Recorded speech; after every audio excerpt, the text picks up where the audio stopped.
You've already had a coffee as well, haven't you? I have. I'm going to be. You're gonna be wired. Yeah. 1, 2, testing 1, 2. Do you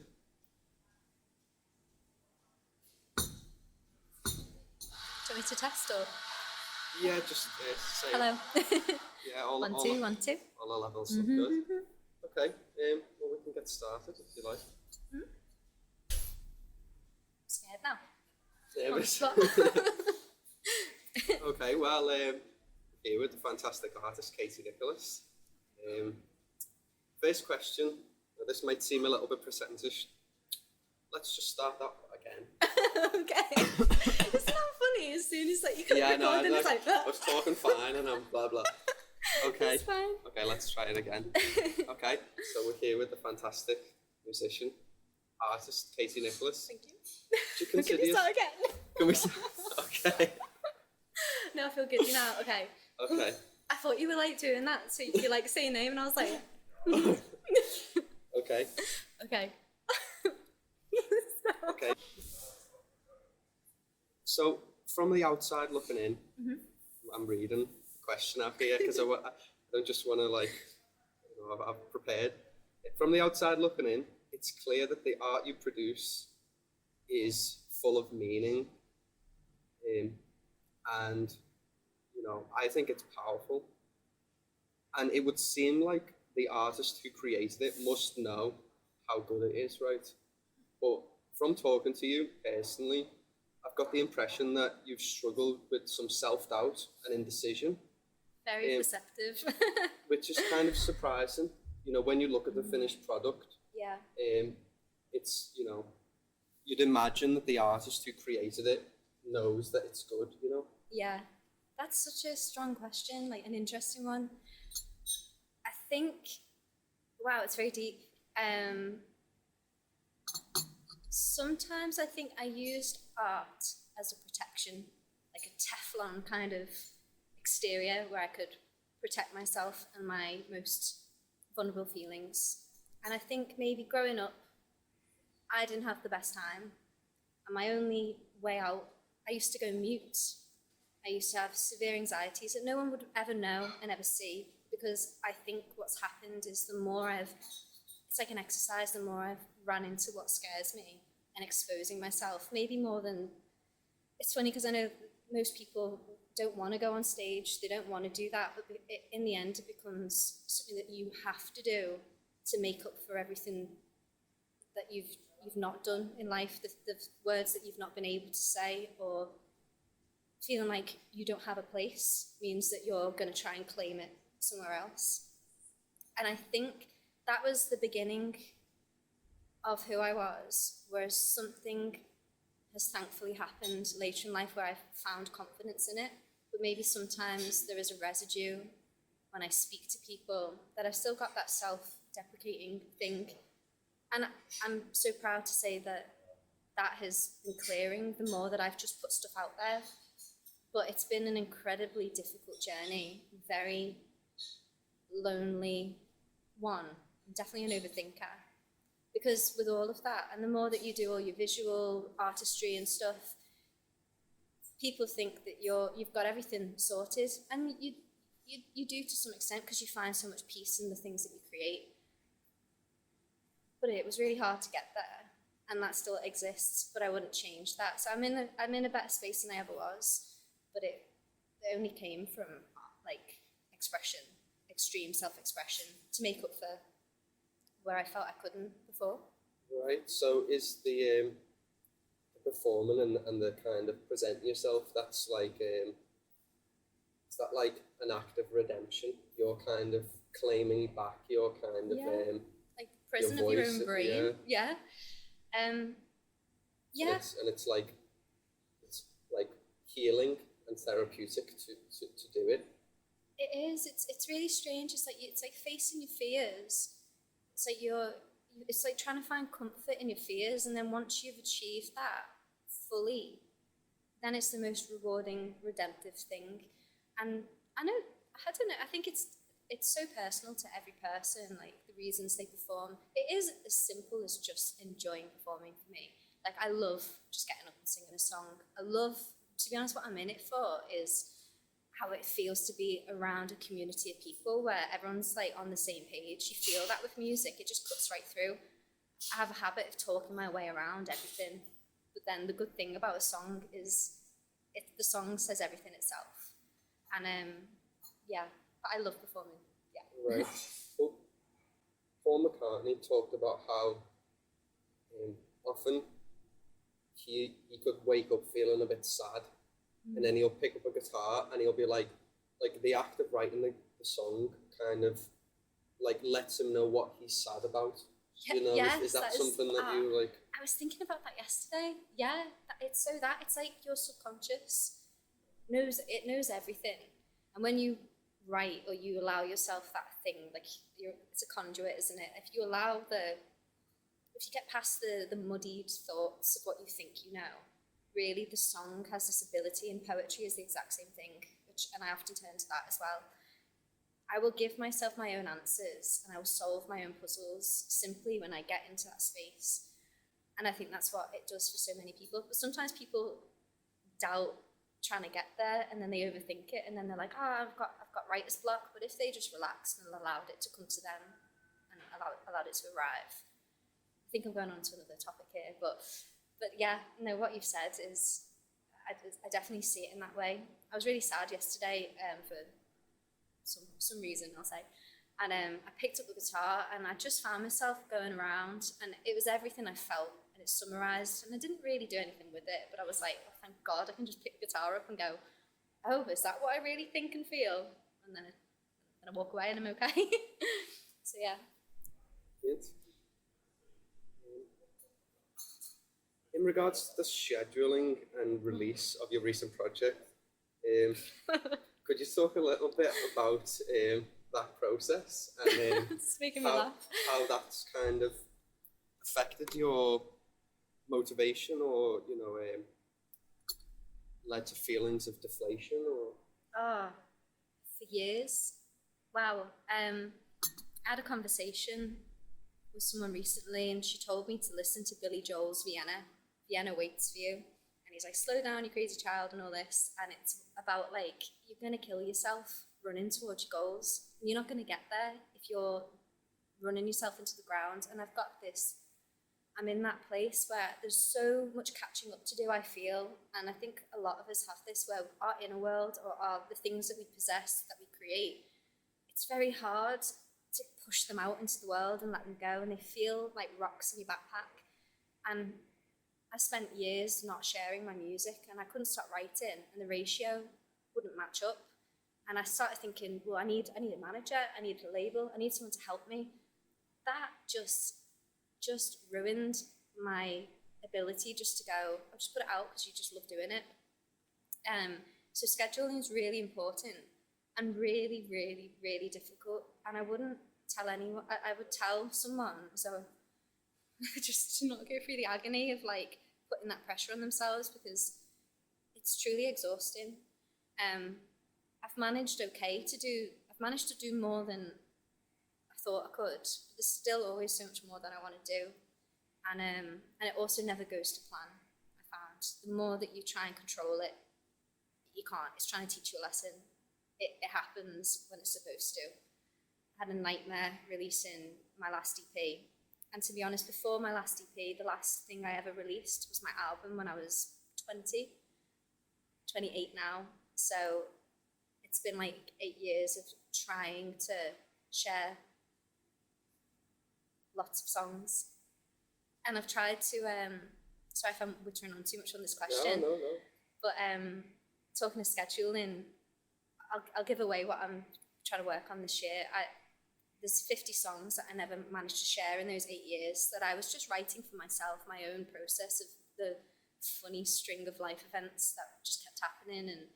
And I ended up in lockdown recording all of them, so many of them.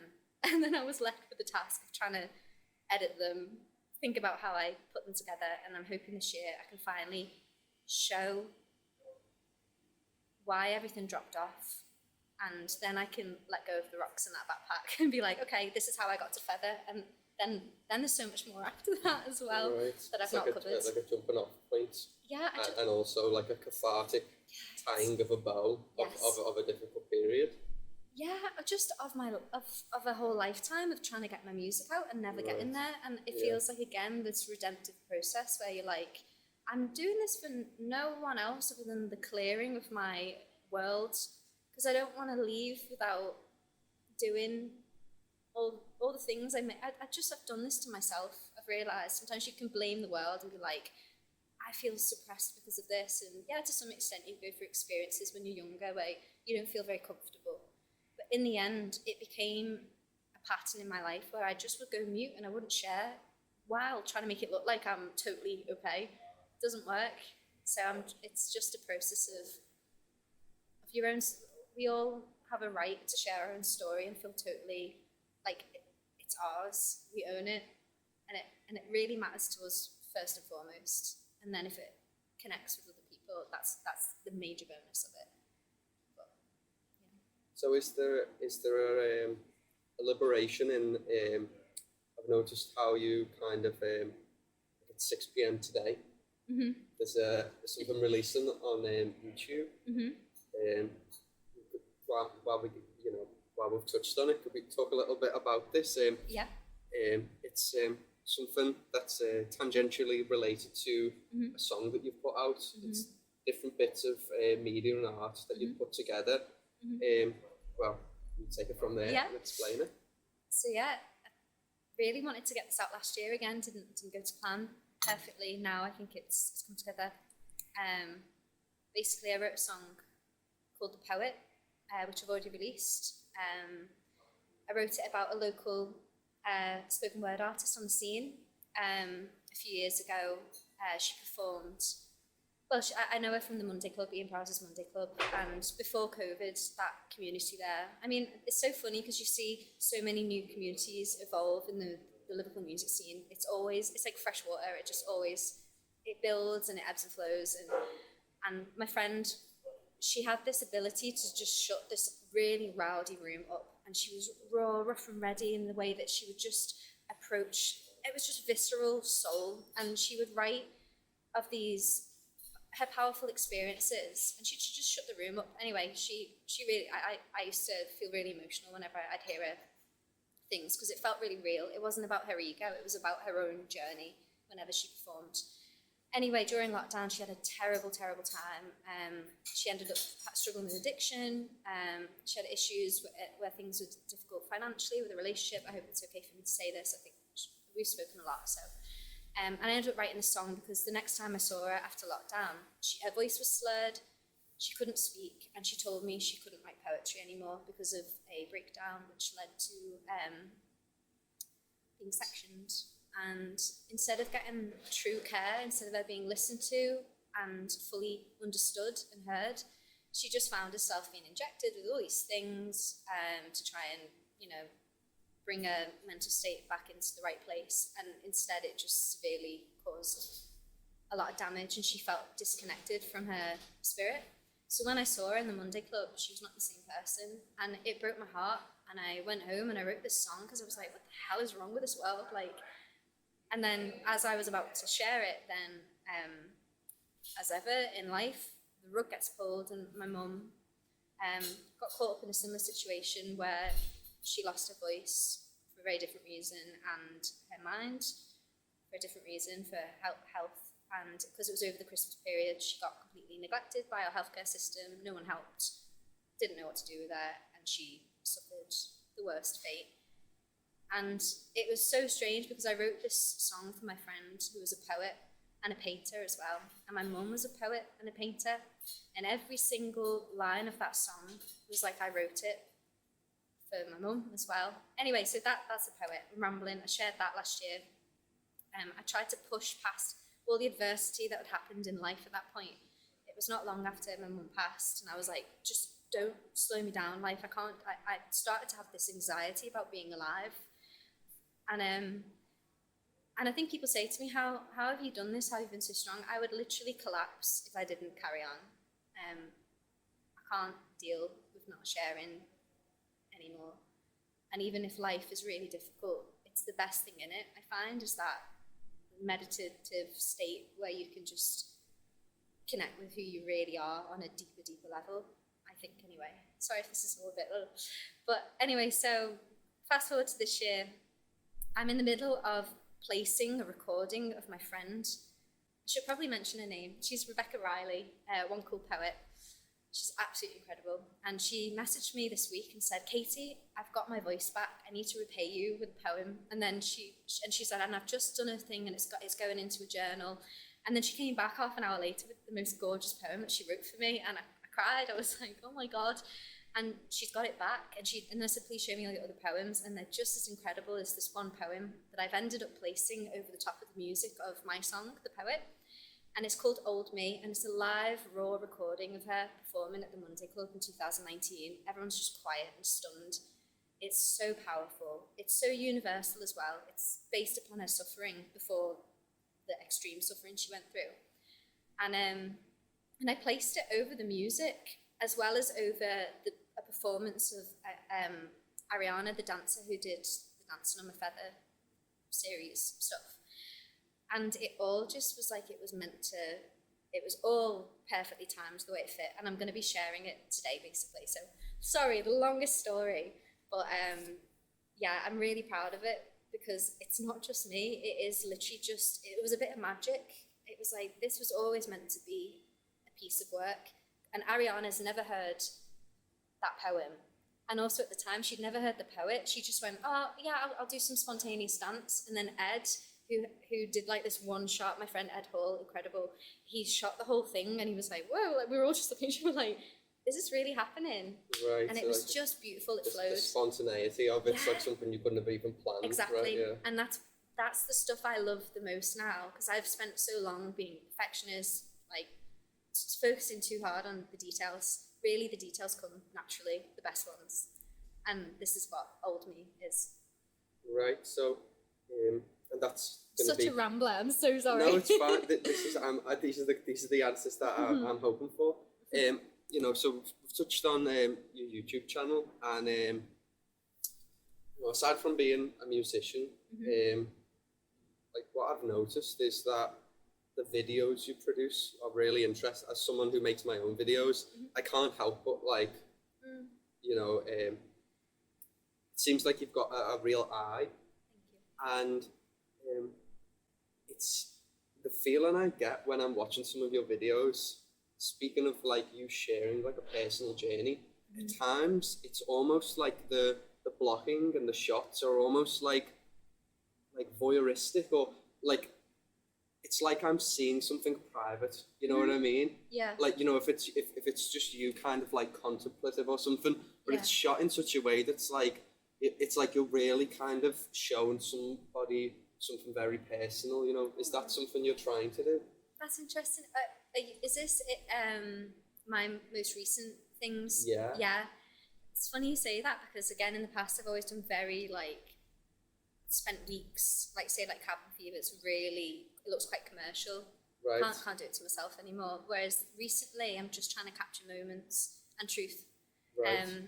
Trying to like lay off the perfectionism, because I don't think anyone needs that right now in the world. Right. Also for myself. But so the recent ones that I shared, I'm guessing it's either The Wheel or Coming Home. Yeah. Yeah. So I collect videos on my Fuji camera. If I'm going about and I'm like, oh, that cloud looks nice, capture it. Or, I mean, I'm not that consistent with it. And I also lost all of my files, so I have to start again. But so for Coming Home, I wrote that. Was it last week or the week before? I'm trying to get into the process of doing things fast as well, because I can't afford to keep any more rocks in the backpack. Right. So my friend, she's really happy in love, and it was so beautiful to hear it, and we were all talking about like, what is that feeling? Where's it come from? Does it come from ourselves? So that night I went home and I was like, I know I need to write a song about this, like, so just the conversation we had. And then I was like, I did a video for a recent voice note, that I did. And so I thought, do you know what, I'm just going to bung a load of videos that I've already got to this Coming Home video. And I did it all that evening and then sent it to her. And she's like, she thinks I'm crazy, but maybe she doesn't think I'm crazy, but I don't know. But she was like, what? And I was like, I don't know. And it was one of those things again in flow. The right snippets of video and audio came together that I'd once captured, thinking this will come in handy one day. I don't know what it is yet. Sometimes you just have to trust that you can't control it. And then I just put it all together, and it was like, oh, okay. And I did it that evening, and then I shared it the next day. And I'm starting to love that kind of creating, because it's not too painful. You're not clinging on. You just share it the next day.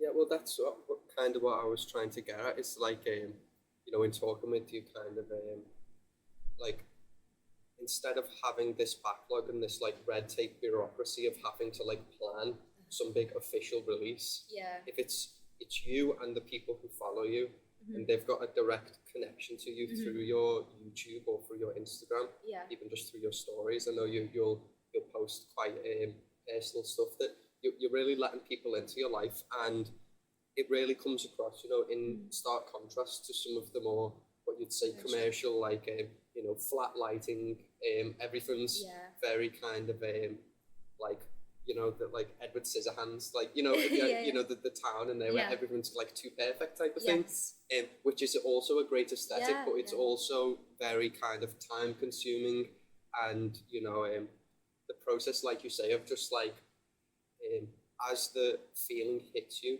being able to just synthesize these different elements into something and then just deliver it to someone and just being like, here's a like a really personal kind of you know, piece of art that's like you say, like some of these things came together within days, and then all of a sudden it's there and it's out in the world, you know, feel like better for it, for not toiling over it. It's almost like you cannot be too precious with something that's precious. Almost, it's like keep it raw. Like if it's like trying to hold on to a snowflake for too long, exactly. that's too protective. No, that's so you cute. know what I love mean? it. What a softie. Okay, so okay, here's one. Oh God, okay, bring it. Oh. If this had happened, I'd want someone to say this to me. Okay. So I'm nervous now. Okay.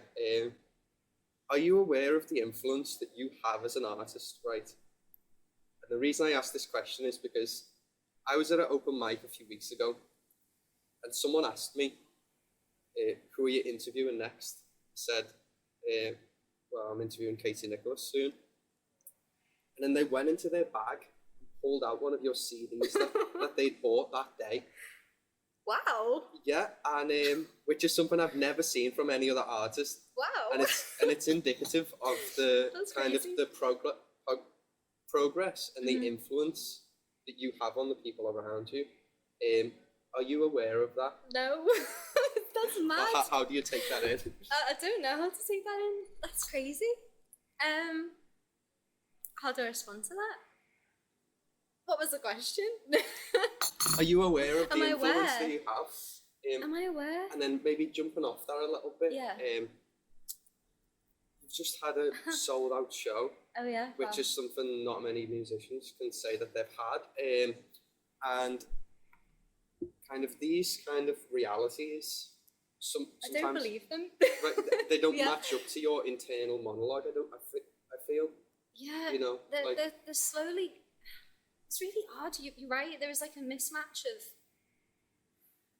what you're doing and how you're feeling. You know. Yeah, but at the same time, I'm feeling more comfortable than I ever have. So maybe there is a slight awareness where I'm like, this is working, and I feel good about it because I'm not lying to anyone about myself. I think that's maybe where I feel comfortable. And I also don't really like this. I think there's a lot of depression, there's a lot of dysfunction in this world because everyone's looking at everyone else as though they've got something that you don't have. Spooky. And ooh, I feel like just changed the mood. I know I was going to say, it's like, let's take us to a darker turn. I don't know. Where was I going with that? I think getting kicked out. I don't know what time it closes here. Maybe they are. Maybe try to say something. Oh, it's just I can't even remember. Where were we? It's now the dark of the night. Well, let's talk about the preparation that went into, you know, the string section and what have you in your live performance. Yeah. You had to bring people together to kind of, because a lot of you know, musicians sit down with a guitar or a piano and they write this song, but then, you know, you've kind of built these orchestral parts on top of them, Yeah. which, you know, you brought to your live show. How did that come together, and how, like, So do you mean the recording process of the strings, or the well, live? well, Or? both? How did it differ, or if at all? Well, I feel like I've got a real like slapdash response to everything right now, where I'm just like, just go with the flow, but because I really trust the flow. And Isabella Baker is the violinist on the strings on the Feather EP, and she just turned up one day and made it all up on the spot. She didn't plan it. She just listened to the song and went, okay, and then did a harmony on top of that, and then was like, oh, I'll do the viola part, and I'll do this. And she did, in 2 recording days, 4 tracks. And she was just, the one beautiful thing that happened, this kind of cohesion that happened with the Feather EP after, because I've not mentioned this, but I once went to Nashville to try and record an album. I spent all of everything I do is, because I'm fully independent, I work really hard, and then I try to save the money so I can go and record. I went to Nashville, spent a lot of money there, and then I never got my files back, and that broke my heart, and I stopped for a few years. So when I started to record again at Slow Flower Studio, which was an incredible experience, it just happened. It was almost like, again, that paying back of the time, that it just happened fast. And I'm good friends with Anna Corcoran, and she came in. She's so humble. All these artists are really humble, because it's not really about them, it's about what they do. And they teach me a lot just by being themselves as well. And Izzy just got up and played, and we've all had these shared experiences. We're all very much at the same birds of a feather. I know that sounds a bit cheesy. And we all just trusted the process, and it happened really fast. So I wish I could say I sat there slaving away, but one thing I will say is all the songs for Feather, I booked in some studio time. I feel like I'm going away from your question, I'm sorry. But I booked in some studio time at Slow Flower Studio, and then about a week before, I still didn't know what I was going to do, and about a week before, I just had this mad rush, and I already had the song Feather from 2018. I had bits of the poet, and then I just something flowed that week before. I went in the studio, I wrote two new songs, completed the poet song, and then Feather was already there. So the EP came together a week before. I've got a real faith in life, and I feel humbled by life. And I like that weird liminal place between what you can control and what you mustn't control. And I think that has always played a part. I don't know if I'm a little bit woo, aren't I? But I really like that, the phrasing, what you mustn't control. There's something yeah, like, but it's because I've spent all my life trying I to don't know, get my way, there's and it something doesn't like work. Dickensian about that, you know. Like, I don't Is know, there? like the phrasing of the Yeah. sentence. I mean, but Sorry. yeah, no, it's fine. I think it's interesting. But yeah, I took it away from strings there, sorry. Yeah, Yeah, no, it I just mean, happened that way. yeah. No, I didn't know to bring this up, or you've already kind of touched on it. Something that I can relate to. When I was 24, my mum passed away in a very Didn't know this. very tragic circumstance, and I've found that I don't even know. I'm gonna have to probably cut this out. It's okay. I mean, I think I didn't know this. Shit. yeah. Wait, I did mean, you tell me this? no, No, you no, didn't. I've not mentioned it. But having seen some of your posts on social media,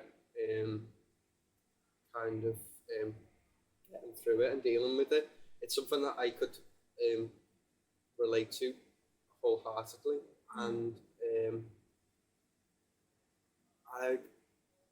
I've really kind of struggled with grief. You know, grief's not linear, No. and I wrote a song about a recurring dream I'd have, in which I'd see my mum, and when I'd go up to her, I'd like remember and wake up, and I'd never be able to kind of Yeah. and I don't know, like I've found that some of the themes, or themes probably not the right word, some of the things you've touched on in regards to like actualizing yourself as an artist. I found that for a long time I was kind of scared to share myself with people, and I think it was after my mum had passed, and I'd kind of started having a lot of these same feelings about, you know, anxiety about living your life properly, and kind of making the people proud that you, or like becoming the person that they had hoped you'd be. Yeah. I don't even know if I've got a question regarding this. I just think it's something very kind of good to hear that. Yeah. And do you how has it influenced you as an artist? Like, yeah. The first one, I didn't know. I'm so sorry. I was going to swear then. It's not good, is it? no. No, it's really difficult. And you're right. It pushes you into a space of, you can't see life the same way ever again, and your choices are limited, aren't they? It's either I don't want to say dwell because you can't avoid grief, but it's like you have the choice to, do you die with it, or do you really fight to live your life properly? And what was your question? Yeah, I don't know. We'll cut this out. I don't know. When I'd seen your stories in the past, I'd kind of, there's a part of me that wanted to be like, I know what it feels like, but at the same time, it's like, give this person this space, and I'm not trying to insert myself into your life. You know what I mean? I'm so glad that you did tell me, because don't you, what it's like? And when was it? 2016. How were you? Quite young then? I was 24. Right, 24. Yeah. See, I don't know. I always wonder if it happened at a different point in my life, I don't know whether I would be handling it much more differently. I don't know if that sounds strange, but like, I was already really angry with life anyway. So when it happened, I became even more angry, and I was like, I'm not gonna let this ruin my life. But what happens with that is explosive grief, because what you're trying to just ignore and cope with just hits you even harder, doesn't it? So I don't know. You're right. It's not linear. Yeah, and then some of kind of the ideas of taking back control, like you say, like life. It's not fair. It's cruel, and you can kind of wallow in the things that happen to you, or you can kind of take ownership of your decisions and try to make something. Yeah. And while it's good, notice it's good. Yeah. Right, and then I feel like there's some parallel there in your art. I find that some of the things you've talked about in regards to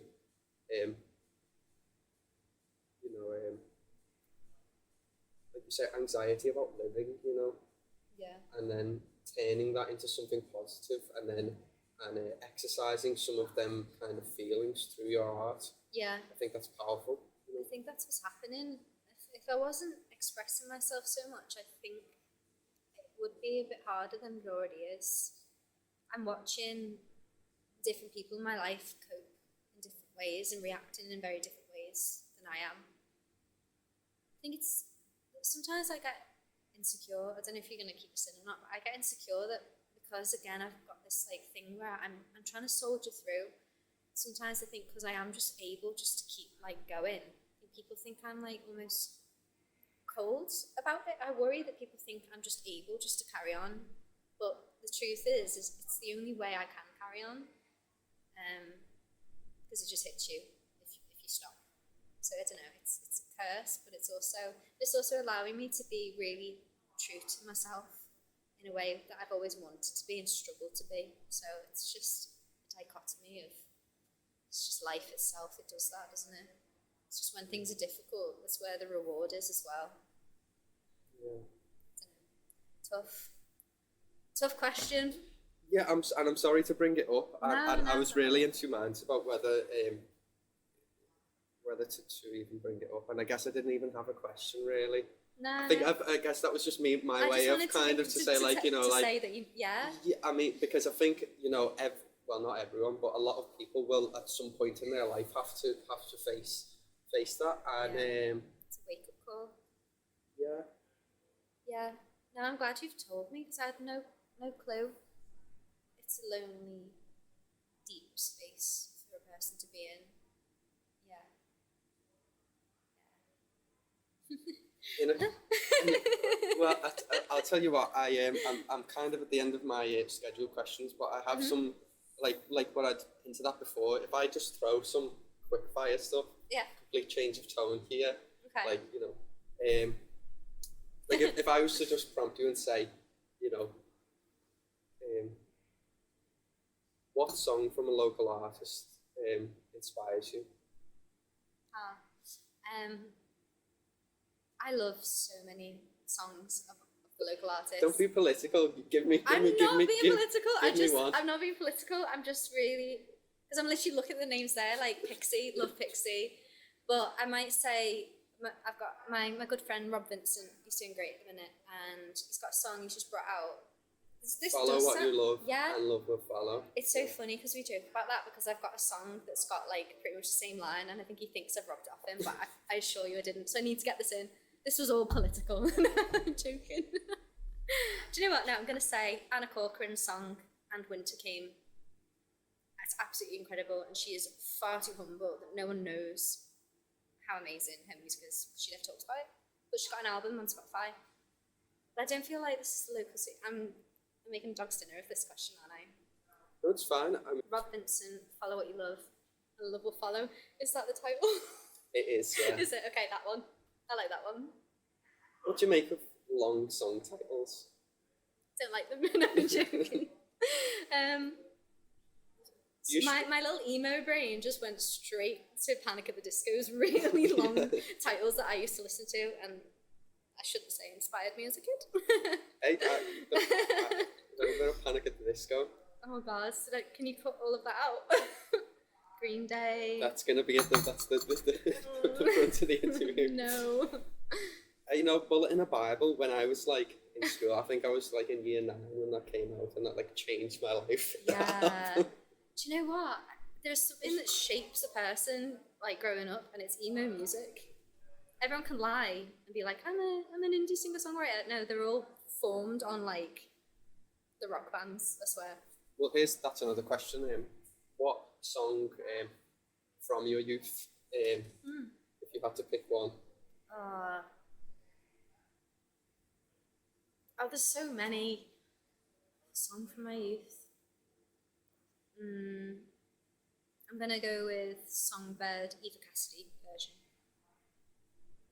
I used to just sit and, even though she didn't write any of her songs, she had this just like soulful thing, but it was the way the guitar was played. I don't even know if I think she did play the guitar on them, but I would just mimic the way she played guitar.